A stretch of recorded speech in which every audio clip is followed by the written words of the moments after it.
Let's be honest now for a second, because there's a lot of South Africans that are desperate. We really need money. That is on everybody's lips.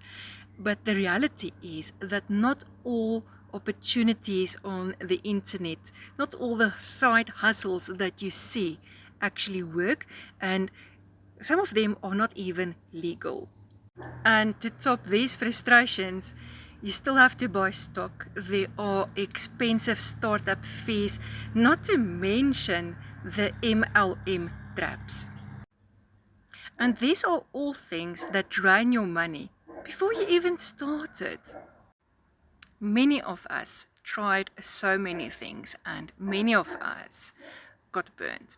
This is a safe platform. Share your story. What side hustle or business opportunity that you found on the internet did not work for you? I'm looking forward to seeing your comments down below.